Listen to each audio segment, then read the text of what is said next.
Shanti. Welcome to जयंती दीदी, जी सबसे लाडली प्यारी बाबा की और फिर जानकी दादी की और सारे विश्व की। तो आपको जी यहाँ देख के बड़ी खुशी हुई।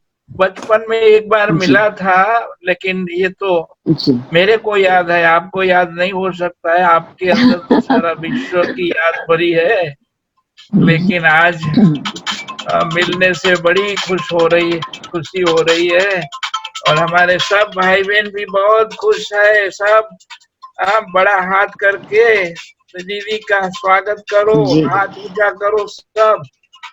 और डॉक्टर साहब देखिए, दक्षा बहन जी भी सभा में उपस्थित है, तो जयंती दीदी का तो स्वागत है, साथ साथ दक्षा बहन जी का भी बहुत स्वागत है। और भाई और बहनों, आज का ये जो क्लास होने को जा रहा है, ये लॉटरी जो मिलने को जा रही है, इसमें दक्षा बहन ने बहुत बड़ा रोल अदा किया है। बहुत मेहनत करके, बहुत अटेंशन से करवाया है। तो दक्षा बहन जी का भी शुक्रिया भी, स्वागत भी। पहले शुक्रिया फिर स्वागत करते हैं, ठीक है दीदी? अच्छा, बहुत Hello, अच्छा। Ben and everyone. Om Shanti दक्ष बहन। Shanti. Thank you for making time here. Hansa Ben, Gemini Ben is also here. I've just come briefly to Global House to help out a little bit. So ji, lovely. Ji. I'll let you share. Welcome. जी जी जी। ओम शांति। ओम शांति। चंपा बहन, अलका बहन, doctor साहब, महेश भाई, सभी को बहुत बहुत याद। बाकी तो मुझे खास कहा है अनुभव सुनाने के लिए। तो अनुभव तो यही है कि बाबा कैसे चुन करके अपने को अपना बना लेता। गीत आता है ना कि इसने मुझे अपना बनाकर मुस्कुराना सिखा लिया। दादी कई बार इस गीत का वर्णन करती थी। तो सचमुच है भी ऐसा। हम कभी सोच नहीं सकते थे कि ऐसी ऊंची जीवन हमारी हो सकती। कभी स्वप्न में भी नहीं था। आध्यात्मिकता क्या होती है उसका तो मालूम भी नहीं था। हाँ, बचपन में दादी जानकी के साथ मुलाकात हुई। ब्रह्मा बाबा मम्मा का भी उस समय छोटेपन में 1957 में मुलाकात हुई, तो बहुत ही अच्छा लगा। परंतु वो तो बचपन के दिन थे। फिर मम्मा के साथ 1964 में फिर मुलाकात हुई। तो उस समय मम्मा की तबीयत बिल्कुल ठीक नहीं थी, परंतु तो भी बहुत प्यार से बच्चों के साथ मिली। मेरी आयु उस समय थी 15 साल और छोटे भाई की थी 11 साल। परंतु मम्मा ऐसे प्यार से मिली। और मम्मा ने एक बहुत अच्छी बात माताजी को बोला। माताजी तो 1957 से लंदन में रहते भी ज्ञान के सब प्रकार के नियमों को पालन करती रही। तो बाबा के तरफ से पत्र भी आते रहे, फिर साथ साथ बाबा की मुरली भी आती रही। और फिर उसके बाद में जब टेप रिकॉर्डर आने लगे तो फिर टेप भी आते रहे। परंतु सारे कार्यक्रम के बीच में दादी जानकी का बिल्कुल कंटिन्यूअस संबंध बना रहा। दादी जानकी की जो पालना रही उसी आधार से ही मैं मानती हूँ कि लंदन में सेंटर स्थापन हुआ। तो जब हम 64 में मम्मा से मिले तो उस समय कोई ज्यादा इंटरेस्ट भी नहीं था। मम्मा के साथ प्यार था, तो उस प्यार के वश हम गए मिलने। तो मम्मा ने एक बहुत अच्छी बात हमारी माता जी को समझाई, जो मैं सभी को बताती हूँ। क्योंकि आपके जो बच्चे हैं, कई बार आप सोचते हैं कि इसको भी ज्ञान में चलना चाहिए, ये ज्ञान में चले तो उनका भाग्य बन जाए। तो हमारी माता जी ने भी मम्मा को कहा, मम्मा आप इसको बोलो कि योग करे। तो मम्मा ने उसको देखा, मुझे देखा, फिर उसको देख करके कहा कि नहीं, तुम अभी इसको कुछ नहीं बोलो, मम्मा भी नहीं कुछ बोलेंगी। समय आने पर अपने आप ही उसके मन में आएगा कि मुझे क्या करना है। तो आप सोचो कि सरस्वती माँ इतनी विजडम वाली, जिसको मालूम था कि बच्चों को यदि कुछ भी दबाव डालते हैं ये करना ही है, तो और ही उनका रास्ता कुछ और हो सकता। परंतु बच्चों को प्यार देते रहो, पालना देते रहो, वैल्यूज सिखाते रहो अपने जीवन के आधार से, तो उन्हों के अंदर जो भी उन्हों का भाग्य होगा उस अनुसार वो जरूर अपनी तकदीर बना ही लेंगे। तो 64 की मुलाकात भूलती नहीं है। मम्मा को कितना भी दर्द था, परंतु मम्मा का चेहरा तो चंद्रमा के समान चमक रहा था। और पता नहीं पड़ा मुझे उस समय कि मम्मा को मॉर्फिन पर थी, इतना जबरदस्त डोज मिल रहा था। तो मम्मा तो मानो की सहनशीलता की मूर्ति। ये बहुत इंटरेस्टिंग बात थी कि जब 18 जनवरी 86 की मुरली 2 सप्ताह पहले रिवाइज की गई थी, मम्मा से जब पूछा कि मम्मा एडवांस पार्टी वालों को बाबा ने बुलाया था, तो सब ये पूछा गया मम्मा से। बाबा ने पूछा, मम्मा आप जो भी है पुरुषार्थी बच्चे उनको कुछ कहने चाहेंगे? तो मम्मा ने कहा, सफलता का आधार है सहनशीलता और समाने की शक्ति। आप सोचो कौन ऐसे शब्द कह सकते जिसने खुद ही वो सब कुछ धारण किया हुआ है, उसके मुख से ये शब्द उच्चारे जाते हैं। तो मम्मा ने प्रैक्टिकल में वो सब कुछ अपने जीवन में किया हुआ था। सहनशीलता का बिल्कुल अवतार कहो, मूर्ति कहो। तो तभी फिर मम्मा आज भी हमें जो इशारा दे रही है वो सहनशीलता का। तो प्रैक्टिकल मम्मा की जीवन देख करके बहुत कुछ प्रेरणा मिलती। मम्मा बन गई 18 मास के अंदर। बिल्कुल पहले तो राधे कहते थे, फिर बाबा के पास आई तो ओम राधे, 16 साल की कुमारी। और बस बाबा ने जैसे कहा, एक रात के अंदर अपना जीवन का फैसला कर दिया। और फिर तो जैसे जैसे ओम राधे की धारणा सब देखते गए, ओम राधे के पास जाते थे सीखने के लिए। बाबा ने ये कहा, परंतु आपके जीवन में हमने तुरंत देखा, उसका कारण क्या, उसका हिसाब क्या? तो मम्मा फिर अपना जो आंतरिक पुरुषार्थ करके उस बात को जीवन में धारण कर लिया, वो मम्मा बताती रही। और फिर उसके बाद में फिर 18 मंथ्स के बाद बाबा ने कहा, शिव बाबा से संदेश आया। तो ब्रह्मा बाबा ने कहा, अभी आज से बाबा भी आपको मम्मा कहेंगे। और उसको लज्जा आई, नहीं मैं तो आपकी कुमारी हूँ बाबा, नहीं आज से बाबा भी मम्मा ही कहेंगे। तो उसके बाद में सचमुच बाबा कभी भी और कोई नाम से नहीं पुकारते थे, मम्मा के नाम से ही पुकारते थे। मम्मा की लौकिक माँ भी उसको मम्मा बोलती थी। तो आप सोचियो, सचमुच लक्ष्मी देखना है तो साकार रूप में साधारण कपड़े श्वेत वस्त्रधारी, परंतु बिल्कुल गुण मूर्त लक्षण द्वारा लक्ष्मी का साक्षात्कार। और फिर 1966 में फिर वापस भारत आए फिर दोबारा। तो उस समय फिर बाबा से मुलाकात हुई। तो बाबा तो आप सोचो कि मॉनसून में उन दिनों में बहुत ही कम लोग आते थे। हम एक ही पार्टी थी, पूना की पार्टी, बाकी तो सभी 30 मधुबन निवासी थे उस समय। हिस्ट्री हॉल था, बाकी और तो कोई बिल्डिंग्स, हाँ निर्भय भाई की ऑफिस उस समय वो नाम नहीं था, परंतु वो वहाँ के ऑफिसेस बनी थी। और उसके ऊपर में भी बिल्डिंग में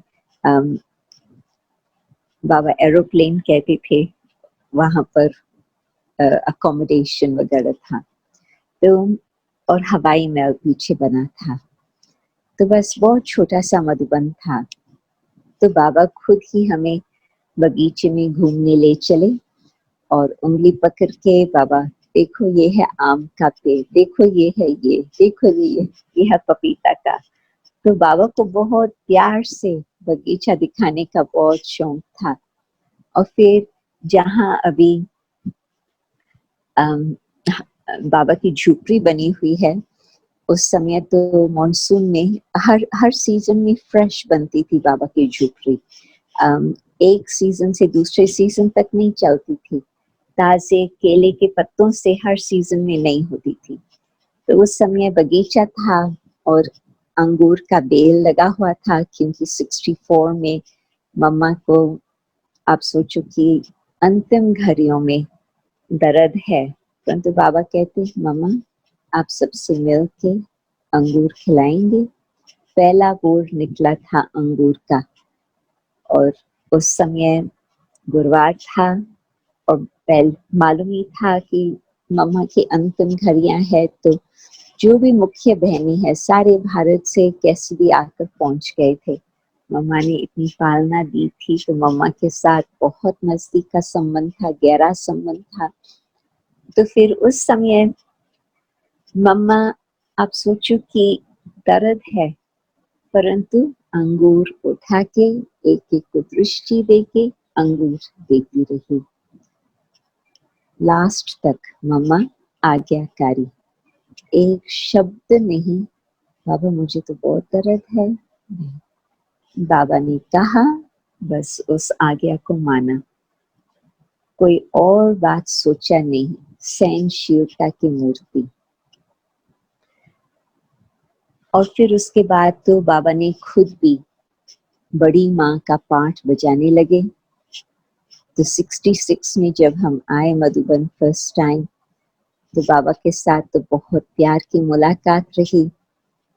और उस समय छोटा सा संगठन था, बाबा हमें सारा बगीचा दिखा रहा था। फिर वहां पर बिल्कुल बगीचे के दरवाजे पर एक विशेष पौधा था। तो बाबा ने कहा ठहरो बच्चे, कुछ दिखाना है आपको। तो बाबा ने ऐसे उंगली की, बहुत हल्की, और वो प्लांट सारा बिल्कुल अंदर ही पत्ते चले गए। तो बाबा ने कहा आपको मालूम है ये प्लांट क्या है?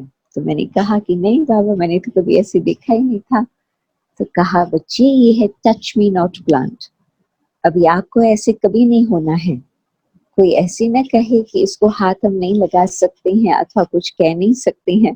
हाथ कोई फिजिकल हाथ की बात नहीं है, परंतु इतना आत्मा मजबूत हो जो कोई कुछ भी कहे बस समा सकते, न कि ऐसे बिल्कुल हम मुरझा जाएं और फिर कहें कि नहीं ऐसे नहीं चल सकता। तो बाबा कदम कदम पर शिक्षा भी देते थे। बाबा बैडमिंटन खेल रहे हैं और बाबा तो 6 फुट लंबा, और हमारा तो कद छोटा ही था, परंतु हमारा छोटा भाई हुशियार था, तो वो बाबा के साथ अच्छी तरह से भाग दौड़ कर रहा था। परंतु बाबा ज्यादा भाग दौड़ नहीं करते थे, एक ही स्थान खड़े खड़े होकर के ऐसे करते थे, तो बस वो शटलकॉक बहुत ऊंचा चला जाता। तो बाबा ने जीत लिया। परंतु उस घड़ी पे बाबा 1 सेकंड रुक करके कहते बच्चे मालूम है किसके साथ खेल रहे हो? तो बाबा बार बार स्मृति दिलाते थे। भोजन बाबा के साथ करने का भाग्य था, तो बाबा ने उसको पिकनिक कहा। तो जहाँ आजकल ट्रैवल ऑफिस है पांडव भवन में, वहां वो सारा खुला आंगन था, छत थी परंतु खुला था। तो वहां पर टेबल लगा करके, क्योंकि डाइनिंग रूम भी उन दिनों में कुछ ऐसा नहीं था, सब नीचे ही बैठ के भोजन करते थे। परंतु यहाँ बाबा टेबल्स बिछा लिया और वहां पर बाबा फिर खास भोजन साथ करते थे। तो भोजन करते समय भी 1 सेकंड बाबा रुक कर पूछते थे बच्चे किसके साथ भोजन कर रहे हो, याद है? तो बाबा की खुद की तार बिल्कुल शिव बाबा के साथ जुड़ी हुई थी। तो बाबा हम लोगों को भी बीच बीच में याद दिलाते रहते थे कि वो कौन है। आप साधारण स्वरूप को नहीं देखो, आप उसको याद करो, उसके साथ भोजन कर रहे हो। और बाबा का माँ का रूप बहुत प्यार का, क्योंकि आप सोचो माँ जैसे बच्चों की छोटी छोटी बातें की भी पालना करती है। बिल्कुल प्रेसिडेंट की वाइफ भी होंगी तो भी घर में तो माँ ही है, प्रेसिडेंट भी तो घर में बाप ही है। तो इसी तरह से बाबा भी कैसे हमारी पालना करते हैं इतना प्यार से, और फिर साथ साथ माँ के रूप में ब्रह्मा बाबा ने जब हम पहुंचे थे तो बाबा ने कहा हमें, बच्चे आप टॉवल लेके आए हो, टूथब्रश टूथपेस्ट लेके आए हो, नहीं ले आए हो हर्जा नहीं है, बाबा के भंडारे में सब कुछ है, लच्छू आपको दे सकती। और लच्छू बहन तो दादी खरी थी, परंतु हम तो लेके आए थे। माता जी को मालूम था कि मधुबन में किस तरह की तैयारी करके जाना होता, तो वो तो सब कुछ था ही। फिर बाबा कहे, बच्चे आप लोगों को रोटी खाने की आदत नहीं होगी, और यहाँ तो अपने पास कोई बेकरी नहीं है, ओवन नहीं है, परंतु शहर में तो है, बाबा आपके लिए रोटी मंगा, डबल रोटी मंगा सकता। तो हम कहे नहीं बाबा, हमको आदत है रोटी खाने की, हमको पसंद है। तो बाबा ने कहा अच्छा ठीक है बच्चे, बिस्किट चाहिए बाबा, बिस्किट मंगा सकते? नहीं बाबा, यहाँ तो कितना सब कुछ मिल रहा। तो कहने का मतलब कि बाबा तो आदि देव, बाबा तो सारे वृक्ष का आदि आदि पिता, ग्रेट ग्रेट ग्रैंडफादर कहें तो भी माँ के रूप में छोटी छोटी डिटेल्स बिल्कुल बाबा को बहुत प्यार से याद थी, और बाबा इतनी संभाल करते रहे। तो वो जो प्यार मिला वो दिल को पिघला रहा। और फिर वापस विदेश जाना हुआ, आना जाना चलता ही रहता था। फिर उसके बाद 67 में फिर आना हुआ बाबा के पास। तो बाबा ने मेरे से पूछा कि बच्ची तुम सेंटर पर रहेंगी? तो मुझे बाबा को ना भी कहना अच्छा नहीं लगता था, परंतु हाँ भी कैसे कहूँ, परंतु मन में तो वो मेरा प्लान ही नहीं था। मेरा तो अपने जीवन के लिए कुछ करियर करना है, आदि इस प्रकार से बातें थी। तो मैं कुछ बोल नहीं पाई, तो बाबा तो समझ गए। तो बाबा ने कहा अच्छा ठीक है, हर्जा नहीं, अभी तो लंदन जाओ, फिर और देख लेंगे। फिर 68 में भारत में लंबा समय रहने को मिला। यूनिवर्सिटी का शुरुआत थी तो उसमें गैप ईयर कहती हैं, 1 वर्ष छुट्टी कर सकते हैं, जबकि और कुछ अनुभव करे संसार का, भावना ये होती। तो मैं भारत आई थी लंबे समय रहने के लिए, तो उसमें हिंदी कुछ सीखने को मिला। एक पहले इतनी हिंदी नहीं आती थी, और पूना में ही दादी जानकी के पास रहने को, वहाँ ही मैं पूना में मैं रहती थी। दादी जानकी भी पूना में थी, और दादी जानकी का सेंटर बिल्कुल छोटा था। हॉल था जहाँ पर 20 लोग आराम से पट पर बैठ सके, कुर्सियों पर तो कम ही होगा, परंतु पट पर 20 लोग बैठ सकते थे। फिर एक बिल्कुल छोटा सा भंडारा था, जिसमें 2 व्यक्ति खड़े हो तो लगेगा कि जगह नहीं है, 1 व्यक्ति आराम से वहां काम कर सकता। फिर एक छोटा सा बेडरूम था जिसमें 2 खटियाएं थी। दादी और दादी के साथ सुंदरी बहन रहती थी उन दिनों में। और फिर छोटी सी बालकनी, उसमें भी 2 व्यक्ति खड़े हो सकते हैं, ज्यादा तीसरा नहीं खड़ा हो सकता। तो इतने छोटे से स्थान पर दादी का स्थान था। तो उस समय दादी के पास मैं अचानक ही गई, क्योंकि मैंने सोचा कि भारत में लंबा समय रहने का मिला है, कुछ मैं ज्ञान की बातें दादी से सुनूं। तो जैसे ही मैंने दरवाजा खुड़काया तो दादी ने ही खुद दरवाजा खोला। दादी अकेली बैठी थी सेंटर पर, सुंदरी बहन मार्केट में गई हुई थी। तो उस समय दादी ने पूछा, आपको कुछ कहना है या मैं कुछ बोलूं? तो मैंने कहा दादी आप कुछ सुनाएंगे तो मैं सुनेंगी। तो दादी ने शुरू किया कि आज के समय सभी को बहुत मुश्किल होता है ये समझना कि मुझे क्या करना चाहिए। क्यों? क्योंकि बुद्धि पर बहुत सारी बातें उसका इम्पैक्ट हो चुका है, मीडिया का है, फिर फ्रेंड्स का है, फिर एजुकेशन का है, समाज की बातों का है, सब बातों का असर विवेक को दबा के रखा है। इसलिए लोग समझ नहीं पाते हैं कि हमें आखिर भी क्या करना चाहिए।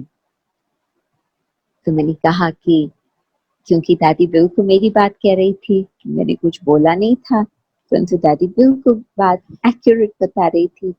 जैसे कोई नब्ज देखता है ना, तो पता चलता है कि बीमारी क्या है, बस नब्ज देखने से ही।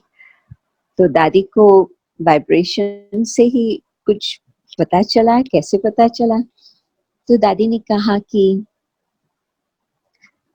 मैंने सोचा कि ये मेरे काम की बात है। क्यों? क्योंकि मेरे सामने उस समय वेस्टर्न सोसाइटी, इंडियन सोसाइटी, फिर राजयोग के जीवन, फिर परमिसिव सोसाइटी, बहुत सारे चॉइसेस थे, परंतु मुझे किस रास्ते पर चलना है वो क्लैरिटी नहीं थी। तो दादी ने जैसे ये टॉपिक उठाई, तो मैंने कहा कि दादी फिर विवेक को कैसे साफ किया जाए, कैसे उसको क्लीन करे, ताकि पता चले कि मुझे क्या करना चाहिए। तो दादी ने कहा कि योग करना। तो मैंने कहा कि योग सीखना होगा। कहती हाँ बिल्कुल, परंतु तुम्हारे लिए तो बहुत सहज है सीखना, क्योंकि बचपन से जो फ्रेंडशिप थी, प्यार था, वो अलग था, परंतु ज्ञान एग्जैक्टली क्या है पूरा उस समय तो समझ नहीं थी। तो फिर दादी ने तब तक सुंदरी बहन आ गई, तो उसके साथ फिक्स किया कि मैं हर रोज शाम को उसके साथ कोर्स करूं।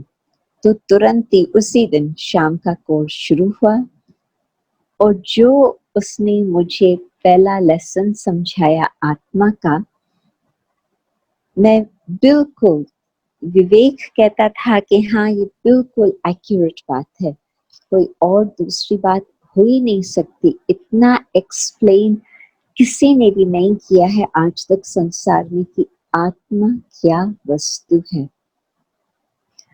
और फिर सुंदरी मैंने होमवर्क दिया कि ये तुम अभ्यास करना, यहाँ स्थित होकर के तुम ऐसे ही सोचना कि मैं ज्योति स्वरूप आत्मा हूँ। सचमुच मैं सेंटर छोड़ करके घर, अपने ग्रैंडमदर के पास हम ठहरे हुए थे, हम घर कैसे पहुंची मुझे मालूम नहीं। क्या पंख लग गए जो मैं उड़ के घर पहुंची? पैदल यहाँ से करके मैं गई, वो तो बिल्कुल याद ही नहीं था। कहने का मतलब कि ऐसे नशा तुरंत ही चढ़ा कि आत्मा की ज्योत जैसे कि जग उठी। बस उस पहले लेसन से। सेकंड लेसन भी बहुत ही अच्छा रहा।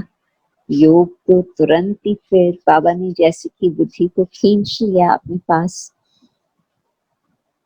तो तीसरे दिन ही दादी कहती है मुझे कि तुम मधुबन में तो मुरली सुनती थी, तो ठीक है अभी कोर्स तुम्हारा चालू ही है, परंतु तुम सवेरे मुरली सुनने आना। तो मुरली भी शुरू हो गई, परंतु मुरली से क्या लेना चाहिए, किस तरह से धारणा करनी चाहिए, वो दादी के क्लासेस में मुझे स्पष्ट किया। दादी मुरली से पहले 15 मिनट क्लास कराती थी। आप लोगों ने मधुबन में भी देखा है, ऐसे चलता था। तो दादी 15 मिनट आज बाबा किस बात पर समझा रही हैं और किस लक्ष्य से बाबा हमें इस बात का स्पष्टीकरण दे रही हैं, दादी पहले वो बताती थी।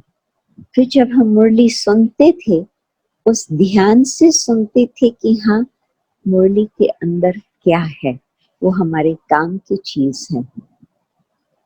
तो मुरली के साथ संबंध जोड़ना दादी का काम, और यदि मुरली के साथ संबंध जुट गया मीन्स शिव बाबा के साथ संबंध जुट गया, क्योंकि मुरली दाता तो वो ही। तो जैसे इलेक्ट्रिशियन का काम होता है ना, वायर को कहाँ भी हो, खिसक गई हो कहाँ भी हो, वायर को चुनकर फिर उसको पावर हाउस के साथ उसका कनेक्शन जोड़ लेता, ताकि बटन दबाओ बिजली आ जाए, इतना सहज करके देता। तो दादी ने भी इलेक्ट्रिशियन का काम किया, ब्रह्मा बाबा के साथ, शिव बाबा के साथ संबंध जोड़ने का। कहानी तो बहुत लंबी लंबी है, परंतु शॉर्ट में फिर महाबलेश्वर में प्रदर्शनी थी, तो प्रदर्शनी में जाना हुआ। दादी ने कहा कि आप जाओ, तो मैं और लौकिक माता जी और कुछ पूना के और लोग थे, हम सभी गए थे। तो टोलियों का किस तरह से लेन देन होता वो भी देखने को मिला, क्योंकि दादी को मालूम था कि वहां तो 40 लोग दिन रात सब कुछ खाना पीना वहां ही था, क्योंकि बाबा का था उन दिनों में। ये है मई 1968 की बात। ट्रैफिक कंट्रोल चल रहा है मधुबन में, तो 3 मिनट रुकते हैं। अरे शिव की याद रहेगी तब आँखों में समाया वो होगा, हम धन्य तभी बन पाएंगे जब ऐसा प्रिय जीवन होगा। यहाँ हमारा तन होगा, वहाँ हमारा मन होगा।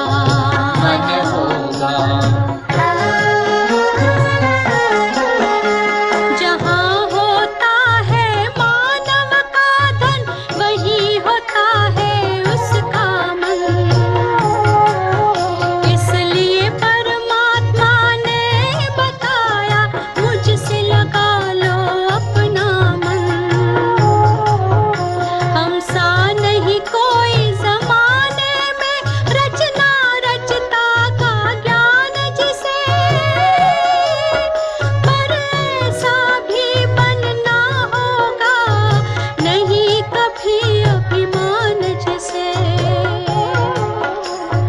यहाँ हमारा तन होगा, वहाँ हमारा मन होगा।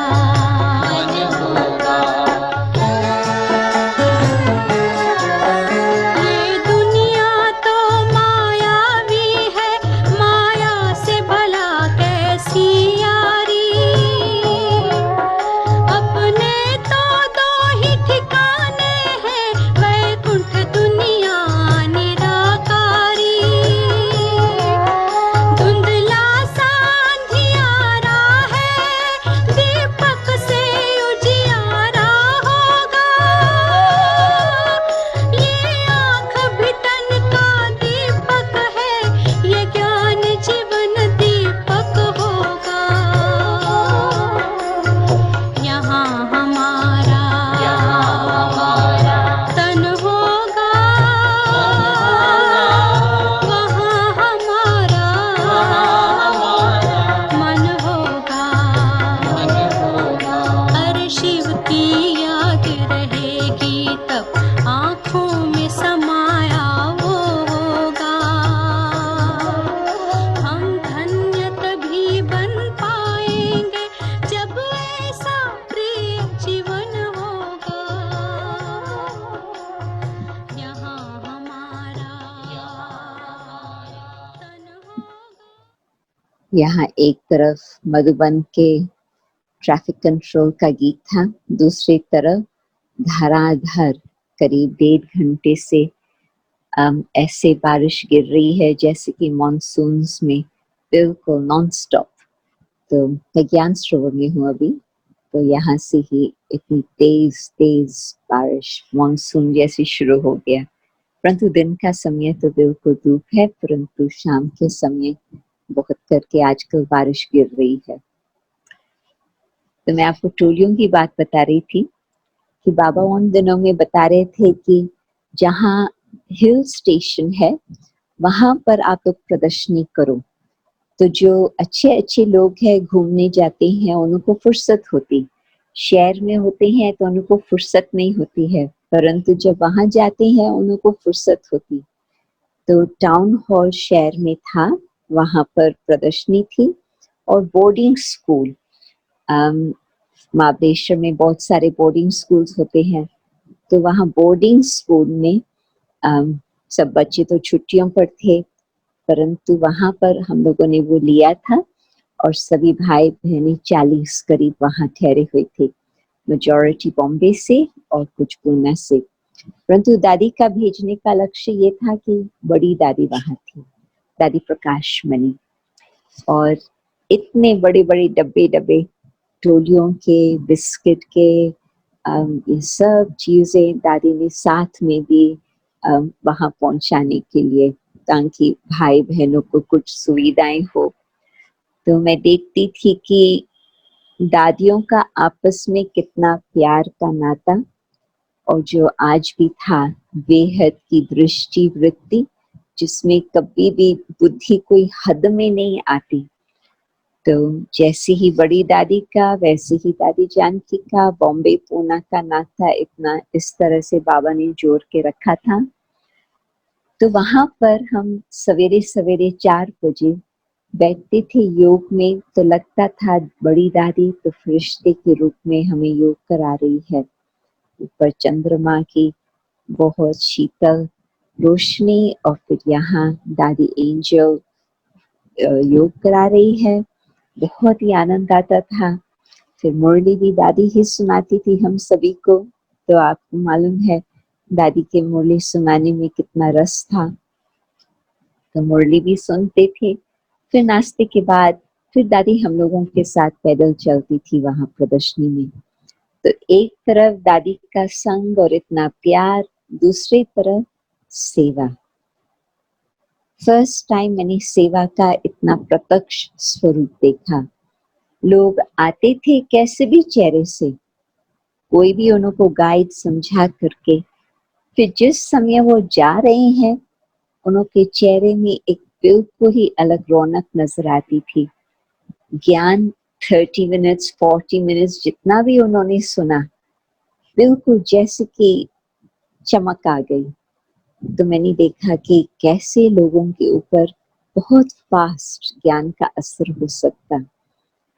और जब से मैंने भारत की गरीबी देखी थी, जब हम 1964 में आए थे, तब से मुझे लगा था कि मुझे जीवन अपने लिए नहीं जीना है, परंतु कुछ सेवा अर्थ जीना है। तो अभी मुझे ये संकल्प आया कि जबकि मैं देख रही हूँ कि कितने ज्ञान का प्रभाव है और कैसे लोगों को मदद मिल रही है, जीवन में पलट आ रही है, तो मैंने सोचा मुझे यही सेवा करनी है। तो हम पूना में पहुंचकर फिर दादी के पास गए, तो दादी को बताया, तो दादी ने कहा कि अच्छा तुम बाबा को पत्र लिखो। तो बाबा को मैंने इंग्लिश में ही पत्र लिखा, हिंदी आती नहीं थी, और बाबा ने मुझे कह दिया था कि मैं इंग्लिश पढ़ता हूँ, कभी भी पत्र तुम इंग्लिश में लिख सकती हो। तो मैंने बाबा को पत्र लिखा कि मुझे समर्पण होना है। तो नेक्स्ट डे हम सेंटर पर गए, और क्लास के बाद दादी मुझे बालकनी में ले गई और वहां पर एक लिफाफा खोल के मुझे कागज दिया। वो थे दिनों में जबकि तार का काम होता था, टेलीग्राम। उस समय टेलीफोन भी होता था, परंतु इतना यूज नहीं करते थे लॉन्ग डिस्टेंस, परंतु ये email, mobile phones, messages, SMS, WhatsApp, ये तो कुछ भी नहीं था। तो बाबा ने टेलीग्राम भेजा कि जनक बेटी आ रही है, तुम उसके साथ आओ, आकर के बाबा के साथ बात करो। ये दूर बैठे की बातें नहीं है, ये बाबा पर्सनल मिलेंगे। तो बाबा बिल्कुल तुरंत जवाब। तो फिर दादी को तो 2 सप्ताह के अंदर जाना था, तो हम लोग दादी के साथ गए, और फिर दूसरे दिन, पहले दिन पहुंचे, फिर नेक्स्ट डे बाबा सवेरे झोपड़ी में बैठकर हमसे मिले और माता जी के साथ। तो फिर बाबा को मैंने बताया कि बाबा मुझे समर्पण होना है। तो बाबा जैसे कि दूर देख रहे हैं, और बाबा कहते हैं कि बाबा पहले से ही जानते थे। फिर मुझे याद आया कि बाबा ने मुरली के बीच में कह दिया था कि स्पिरिचुअल टीचर बनेंगे आदि। तब तक तो मैं भूल ही गई थी ये बाबा के महावाक्य। तो वो बात याद आई, तो फिर बाबा ने कहा कि ठीक है बच्ची, अभी हिसाब किताब फिनिश करके जो कुछ भी पूना में है वो समाप्त करके फिर बाबा के पास आना, फिर बाबा भेजेंगे। तो बाबा त्रिकालदर्शी पहले से ही बाबा को मालूम था। फिर अक्टूबर मास में आना हुआ मधुबन, और फिर बाबा ने मुझे दीदी मनमोहिनी के साथ टूर पर भेजा। तो मेरा भाग्य ये था कि मम्मा से मुलाकात, बाबा से मुलाकात, बड़ी दादी के साथ, दादी जानकी के साथ, दीदी मनमोहिनी के साथ, और छोटा सा परिवार होता था तो दादियाँ तो बहुत ही नजदीक से सदा मिलती रहती थी। परंतु दीदी मनमोहिनी के साथ वो जो टूर रहा, बहुत बहुत कुछ सीखने को मिला। दीदी की आयु तभी भी मैं समझती 70s में तो होंगी, परंतु दीदी अपने टाइम टेबल पर एक्यूरेट, दीदी बिल्कुल योग कराने के लिए, क्लास कराने के लिए, हर बात में बिल्कुल एक्यूरेट। तो हम लोग पहले पहुंचे जयपुर, रात्रि को गाड़ी में बैठे, सवेरे पहुंचे, और तुरंत ही स्नान पानी करने के बाद दीदी क्लास। तो वो देखा कि दीदी की लाइफ कितनी व्यस्त है, परंतु दीदी के साथ बहुत ही कुछ सीखने को मिला। दीदी किससे मुलाकात करती, किस तरह से समझाती, क्या बातें करती, कदम कदम पर सीखते गए। फिर आए दिल्ली, दिल्ली में भी बहुत अच्छा रहा। जगदीश भाई को थोड़ा बहुत जानती थी, वो आबू में होते थे कई बारी जब मैं होती थी, तो उसको भी जानते थे, तो ये भी बहुत अच्छी बात थी। उन्होंने ट्रेनिंग सेंटर तैयार किया था दिल्ली में, परंतु क्या था कि जहाँ कमला नगर उस समय था, तो कमला नगर का सेंटर यहाँ है, थोड़ा पैदल करके पुल क्रॉस करके, क्योंकि बहुत बिजी रोड था, पुल क्रॉस करके उस तरफ जाओ तो वहां पर एक मकान किराए पर लिया था, और बिल्कुल जैसे बोर्डिंग स्कूल में डॉर्मेट्री होती है, एक कमरे में 12 बेड्स, इतना तक तैयारियां थी, जो बेड शीट, रजाई, सब कुछ तैयार, बहुत सुंदर रीति से तैयारी हो चुकी थी। परंतु बाबा के पास ये समाचार पहुंचा, तो फोटोज वगैरह, तो बाबा को बहुत था कुमारियों का ट्रेनिंग का स्थान हो, परंतु फिर बाबा ने क्या कहा, नहीं बच्ची, ये स्थान ठीक नहीं हो सकता। क्यों? बाहर वालों की नजर मेरे छोटे छोटे फूलों पर नहीं पड़नी चाहिए। कुमारियां यहाँ आएंगी क्लास करने के लिए, फिर पैदल करके वहां जाएंगी अपने स्थान पर, नहीं, बाहर वालों की नजर नहीं पड़नी चाहिए। तो फिर बाबा ने इंस्ट्रक्शंस दिया, जो अभी ट्रेनिंग सेंटर है पांडव भवन में, वहां पर वो बनवाया। और फिर उस बीच में तो फिर दीदी के साथ और आगे आगरा, फिर ग्वालियर, फिर दीदी ने मुझे आगरा में फिक्स किया, और ड्रामा अनुसार बड़ी दादी आबू में थी। बाबा ने बड़ी दादी को रखा था दीदी के एब्सेंस में, पहले मम्मा यज्ञ की मैनेजर, फिर मम्मा के बाद दीदी मैनेजर। और अभी बाबा जानते थे, हम लोग नहीं जानते थे, बाबा को मालूम था आगे क्या होने वाला है। तो दीदी तो 4 साल बाबा के साथ अंग संग रही, हर समय बाबा से इंस्ट्रक्शंस करना, मीन्स टोटल दिन रात दीदी ही होती थी बाबा के साथ।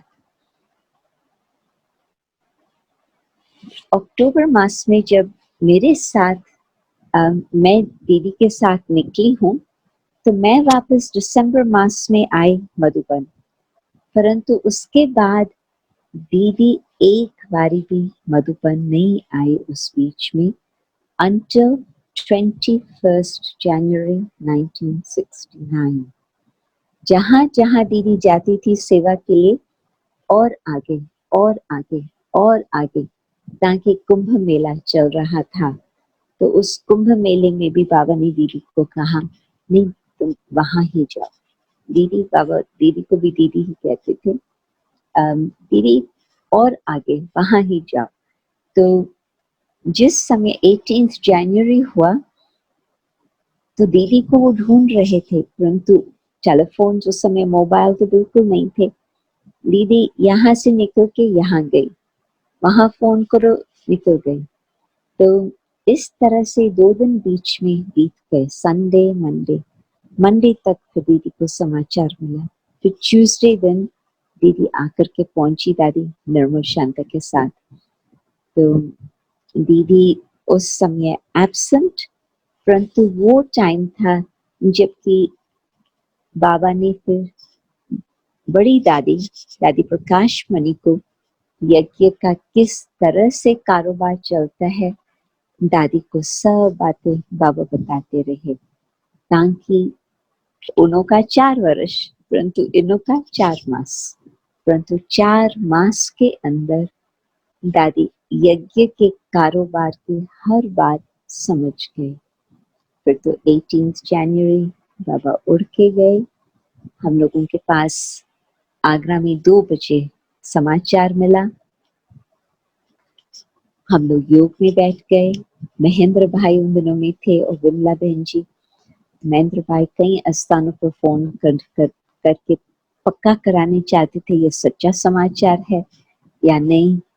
तो था तो सच्चा, और कहाँ से भी कुछ जवाब ही नहीं मिले, कहाँ कोई फोन नहीं उठाए, न दिल्ली से, न कानपुर से, न लखनऊ से। ये थे सारे नजदीक के, आगरा के सेंटर के। तो तब तक तो 6 बज गया, हम लोग योग में बैठ गए थे। तो 6 बज गया, स्टूडेंट्स आने वाले थे। तो फिर क्लास भी उस दिन सिर्फ योग ही चला, सबको समाचार बताया, योग चला।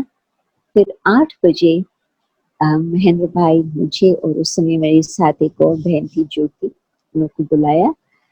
तो बताया कि बहन जी, विमला बहन जी और हम तो जा रहे हैं आबू में, आप दोनों को साथ चलना है तो आप बता दो। क्योंकि बाबा ने ज्योति को भेजा था और मुझे भी बाबा ने ही भेजा था आगरा में, तो महेंद्र भाई को इस कारण से ख्याल आया। तो हम दोनों ने हाँ किया, हम चलेंगे। तो आधे घंटे में तैयारी करके हम लोग निकल गए। हम लोग आकर पहुंचे आबू में मंडे को, मंडे 20 सवेरे। और जैसे ही हम जा रहे थे रास्ते में कुछ लोग चू चू कर रहे थे, खास करके ट्रेन में, कि पता नहीं ये हमारी अंतिम यात्रा है जाने की, या कोई हमको वापस फिर आबू में आना होगा या नहीं। हम तो बाबा की मुरली के लिए जाते थे, बाबा से मिलने के लिए जाते थे, अभी तो पता नहीं और आगे क्या होगा। तो इस प्रकार की बातें थोड़े धीमे धीमे चू चल रही थी। मैं तो बहुत नई थी ज्ञान में, 8 मास से हुआ था तब तक, परंतु मुझे उस प्रकार का तो सोचना पता ही नहीं था। जो और लोग ज्यादा थे ज्ञान में बहुत समय से, उन्हों का इस तरह से चला। तो हम आबू में पहुंचे तो मुझे प्रश्न था मन में कि बाबा को मैं देख पाएंगी या कैसे होगा, क्योंकि कभी ऐसे देखा ही नहीं था ऐसे सिचुएशन। तो हम लोगों को इशारा मिला कि बाबा हिस्ट्री हॉल में है, आप लोग वहां जा सकते, फिर कमरा मिलेगा आधा। तो जैसे ही हिस्ट्री हॉल में आए, बाबा का चेहरा ऐसे सुंदर जैसे कि एक फूल के बराबर, और तुरंत ही जयपुर से गुलाब की टोकरियां आ गई थी। तो सारा ही शरीर फूलों से सजा हुआ था, और विशेष बाबा का चेहरा बिल्कुल एक फूल समान ही था, बहुत ही सुंदर, और जैसे बाबा आराम कर रहे हैं। बाद में मैं सोचती हूँ कि क्योंकि बाबा की न सिर्फ मानसिक पवित्रता परंतु तन भी इतना पवित्र जो बिल्कुल उसमें कुछ चेंज नहीं आया। तब तक तो सैटरडे नाइट, संडे, मंडे कितने घंटे हो गए थे, और भारत में तो वैसे सिस्टम ही नहीं है रखने का, परंतु बाबा की आज्ञा, क्योंकि जैसे ही बाबा अव्यक्त हुए तो बड़ी दादी ने दिल्ली फोन करके दादी गुलजार को बोला तुम आ जाओ। तो वो वहां उन दिनों में रात्रि को 11 बजे से ट्रेन चलती थी जो सवेरे पहुंचती थी, तो दादी तो बहुत जल्दी पहुंच गई। और दादी उसको बोले आप बाबा को बोलो, मुझे तो मालूम नहीं है क्या करना है, बाबा ही बताएंगा। तो कदम कदम पर दादी गुलजार ट्रांस में जाए, बाबा से पूछ के हर बात जैसे बाबा कहे ऐसे चल रही थी। तो बाबा ने ही कहा था कि अपनी पवित्र धरनी पर कार्यक्रम हो। जब मम्मा के लिए पूछा था तो काउंसिल ने मना की थी, म्यूनिसिपैलिटी ने, परंतु अभी जब पूछा गया तो सब कुछ सहज हो गया। सुरवी से छुट्टी मिल गई, तैयारियां वहां ही फिर जहां बाबा टेनिस खेलते थे, बैडमिंटन खेलते थे, वहां ही हो गई। तो ड्रामा था जो हमारा भाग्य, जो उस समय वो सब कुछ देखने को मिला, तपस्या करने को मिला। और फिर मंगल दिन सुबह को बड़ी दादी आई स्टेज पर और हिस्ट्री हॉल में ही वहां गद्दी पर, और कहा कि आज शिव बाबा का संदेश आया है कि कार्यक्रम आज करना है और शाम को भोग लगेगा। तो दादी का उस घड़ी आवाज थोड़ा सा टूटा, और जैसे ही वो हुआ सभी की दिल भर आई। तो दादी तुरंत ही अपने को पकड़ लिया और फिर सब प्रोग्राम बताया और सब शांत हो गए। फिर तो प्रोसेशन निकली, दीदी आकर के पहुंची लास्ट मिनट पर। फिर तो अग्नि संस्कार हुआ। शिव बाबा ने हर बात का इंस्ट्रक्शन दिया था। आग कौन जलाए? आप सोचो, भारत के अंदर रीत रस्म ही नहीं है कि कोई बहन आग जलाए। नॉर्मली भाई जो बेटा होगा वो करता। तो बाबा का बेटा भी आकर के पहुंचा था, नारायण दादा, और फिर अलौकिक हिसाब से जगदीश भाई भी थे, वो भी बाबा का बड़ा बेटा।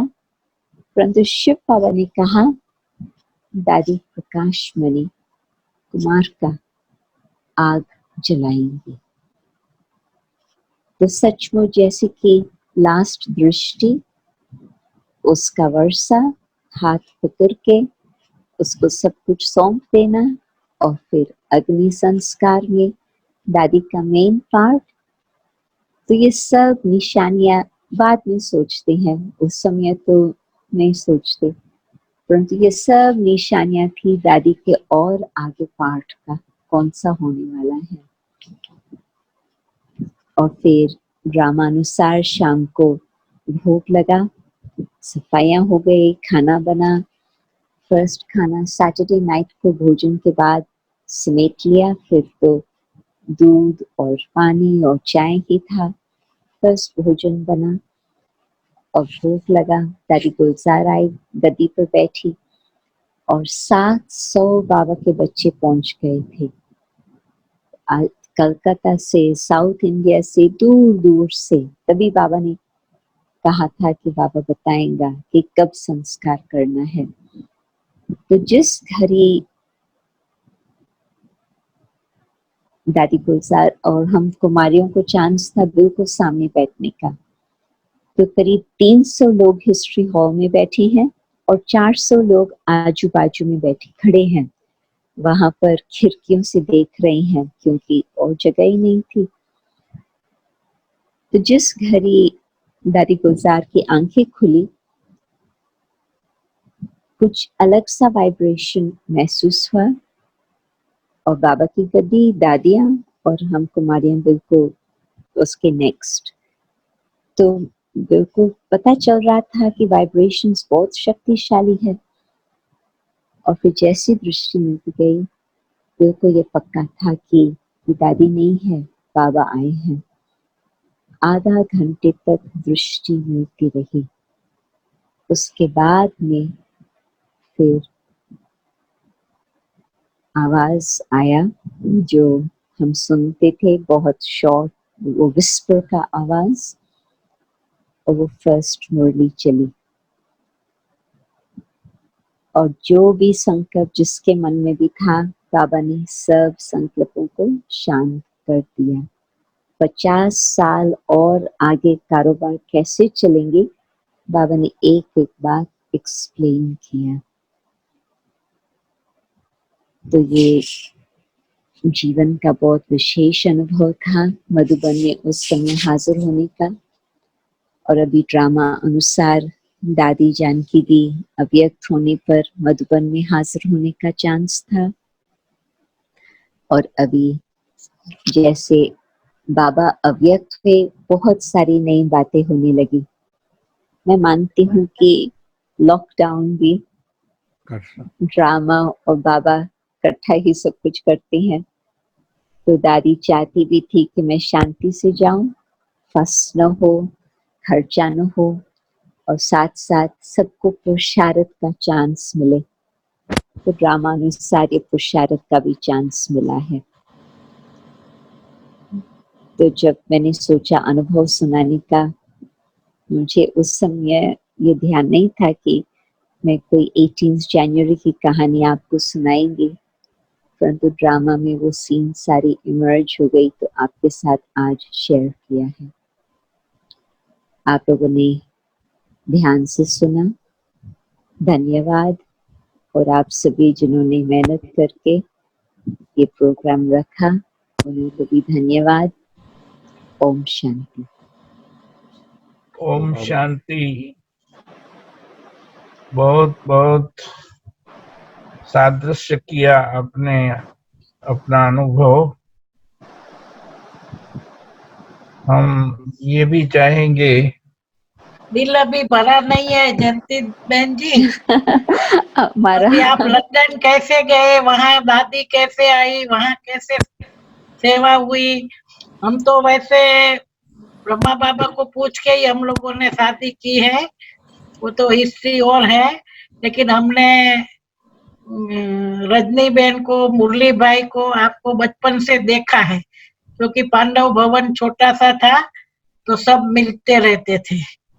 बाकी आज मुलाकात आपके साथ हुई, बातचीत करने का भी आज मौका मिला है। आप दूसरा एक सेशन भी आगे टाइम दो, विनेश भाई, तारीख नक्की कर लो दीदी। मेरे दिल की बात आपने पहले ही कह दी, तो एक नहीं लेकिन 2 सेशन कम से कम, क्योंकि मेरे दिल में ये बात है। दो भी हम लिमिट नहीं दे सकते हैं। नहीं दीदी, बहुत हमारी प्यारी बहन को जितनी फुर्सत है, जितना टाइम दे सकती है, इतना सब हमको सुनाए। हम हर रोज खुशी से सुनेंगे।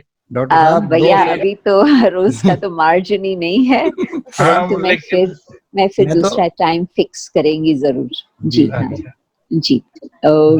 हमारे यहाँ के भूपेंद्र भाई भी आज हाजिर है लंदन से। उनके पिताजी यहाँ आते थे, भूपेंद्र भाई, और जेनिता उनकी बच्ची है। जी हाँ, बिल्कुल बिल्कुल, हाँ बिल्कुल पक्के हैं, बहुत अच्छे पक्के ब्राह्मण हैं। जनीता, भूपेंद्र भाई बहुत अच्छे, वैसे तो डेली मुरली स्टूडेंट है। जी ठीक है जी दीदी जी, आपका बहुत बहुत शुक्रिया दीदी। साथ साथ दक्षा बहन का भी शुक्रिया।